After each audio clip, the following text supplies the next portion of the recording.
What's going on, people? We are Tottenham TV here, back again with another Tottenham update, and my brother Ben is ill, so you're going to have to contend with me and only me for today's Tottenham update. But let's not let that stop us from reviewing the Tottenham news, and we'll start with the transfer news. And with January coming up, obviously you're all very, very excited for some potential transfer news, but this is a potential outgoing. Tanguy Ndombele, currently out on loan at Napoli. A report from Il Mattino, take with a pinch of salt. I'm not really sure who they are, but apparently they've had a report about Ndombele out in Napoli, and he says Ndombele may have done enough to convince Napoli to buy him from Tottenham Hotspur next summer. However, Napoli might want to haggle the price down from the original €30 million buy option. And we all know if there's going to be one party haggling in this transfer, it's probably not going to be Napoli. Levy loves a haggle, that's for sure, and it's going to be very difficult to get him to budge from a price which he historically never budges from. He's usually one that when he's set to price, he's not taking a penny less. But with Ndombele kind of hanging around Tottenham a bit like a bad smell at the moment, we know that Spurs don't really want him to stay. We've tried to shift him a few times. Lyon didn't fancy him, and apparently he's doing okay at Napoli. From what I've seen, he doesn't start every game, doesn't pull up too many trees, but he has had some impressive Champions League cameo appearances, and he's started a few games in the run-up to the World Cup. So maybe he's showing the kind of form that convinced Tottenham to pay all that money back in 2019, and that could be possibly the reason why Napoli are finally convinced to get him through the door. I'm not convinced they're going to spend 30 million, but at this point, how much money Spurs are going to get will be profit, because will be a bonus, because at the moment he's cost us so much money. I think we just need to move on from that situation. So look, he's 200 grand a week. I think we need to get off the wage bill as soon as possible. So hopefully Napoli are convinced, but I guess we'll have to wait and see till the summer. Moving on, La Repubblica are reporting that Tottenham are ready to open negotiations for Fiorentina midfielder Sofian Amrabat. However, Fiorentina will only sell the midfielder in January if they receive an offer in excess of €50 million. Now, this is a player we could have got in January, a loan with an option to buy for as little as €15 million. But because he's been one of the stars of the World Cup, one of the best midfielders of the World Cup in Morocco's run to the semi-final, it has meant that his price has absolutely skyrocketed over this period. And all of a sudden, he's the talk of the town, the belle of the ball, and every single club is seemingly after him. The hottest talks at the moment are Liverpool. Apparently, they're very interested in him, and given their midfield options, that makes the most sense. But given the fact that Tottenham was so close to signing him in January, obviously the links are going to be very, very strong. I do believe with Højbjerg, Bentancur, and Basuma and Skip, that Tottenham are very well stocked in that area with that kind of profile midfielder. But his kind of quality wouldn't go amiss as an extra option in midfield.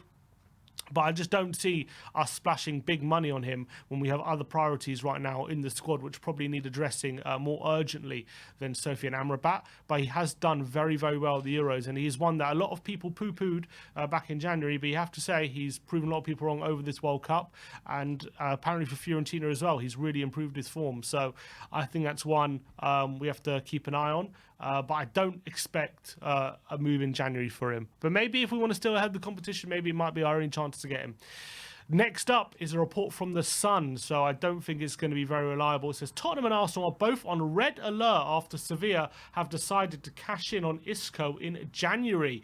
Well, Isco has signed for Sevilla in January. He hasn't had a good time with it for a while now. Only 30 years of age, so not that old. You would expect Isco seems like he's been around for a while, but this report does seem to be a report more from 2012 rather than 2022, considering his fall from grace in recent years. Isco was one of those players when I was not growing up, when I was younger, when I watched him for Malaga and early days of Real Madrid, and I adored Isco. I thought he was absolutely a phenomenal footballer, very gracious, silky, really good at dribbling, really good in between the lines, but he's kind of fallen off it recently. Hasn't been the same Isco over the last few years, and I think his career seems to be waning a bit. I don't think right now Tottenham is the best option for him. Maybe Conte backs himself to get Isco back to his best, but for me, I would give it a miss and look for other options, especially because he probably would command quite a hefty wage packet, so I would steer clear of that. Moving on, our next story is revolving Kyle Walker, and he has been talking to BT Sport, and he has been talking about his exit from Tottenham back in 2017, and the quotes are saying, obviously being at Tottenham for the amount of years I was at Tottenham, we actually finished above Man City the season before I came to Man City. I spoke to John Stones and I spoke to Sterling and about Pep's philosophy, and he was like a person I really wanted to work under. I had a great relationship with Pochettino, and Tottenham were building a great philosophy at the time. But I spoke to Stones and to Raz, and that set in stone what I wanted. That I wanted to come to work under the manager at this great football club. So. Massive shame, obviously, back in 2017 that we let Kyle Walker go. We haven't really replaced him, to be honest, ever since he did leave. And we're still looking for that natural replacement for Kyle Walker. And those quotes shows how much of an influence opposition players can have, especially when you're on international duty, when they get in the ear of the players of your team, especially players like Stones and Sterling, earning big money, winning trophies, which at that time Spurs weren't doing. And in terms of money, they'll probably earn triple what he was on. At Tottenham, so it made no secret why Walker wanted to leave for Man City, and you have to say it's been an absolute brilliant move for him. He's won the league. He's a few times. I think 5 times now. I think he's won. No, 4 times he's won the league. It's been a fantastic move. I can't begrudge him. It's just a shame that Tottenham haven't been able to reinvest that money and find an adequate replacement, because it's literally gone like a sharp decline our right back options ever since Kyle Walker left. But I think that's evidence, though, of opposition players getting into his head, letting him know what exactly is going on at the other club. And I'm sure all footballers talk, and that is more evidence of it.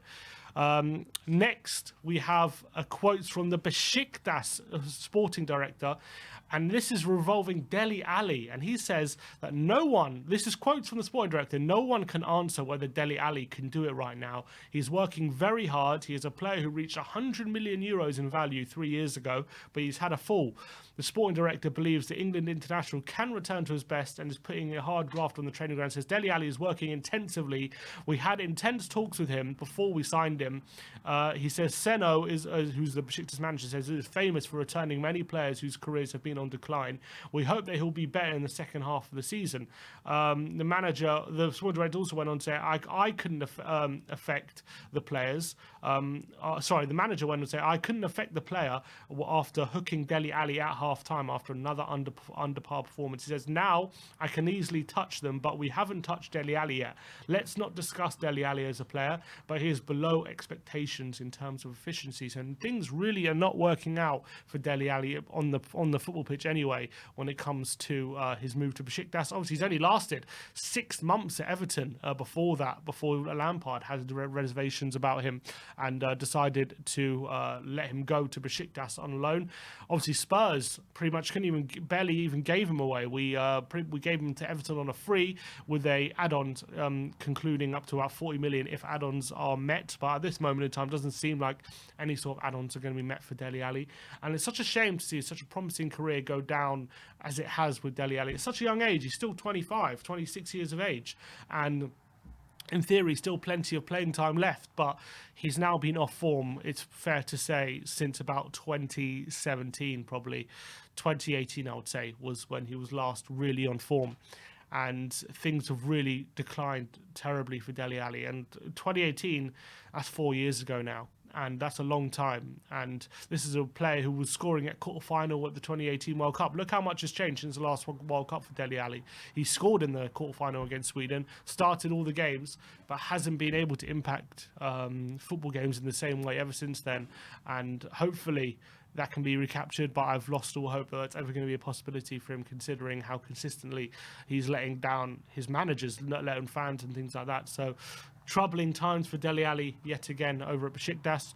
But finally, we have the announcement from Gianni Infantino today that the new Men's Club World Cup will start in 2025, and this will be a 32-team tournament that will go ahead like a World Cup, but it'll be a Club World Cup. And a lot of people are criticising this move as even more burden on football players, and who cares about the player welfare going in. There's just more and more games put on by FIFA, by UEFA, by the FA, all these institutions caring about getting more and more out of these football players. And I understand these frustrations as well, given the fact that Infantino apparently hasn't had the go-ahead from the Premier League or even hasn't even talked about it with the Premier League before his announcement today. Me personally, as much as there are reservations, and I think they should take precedent over what could be a potentially good tournament.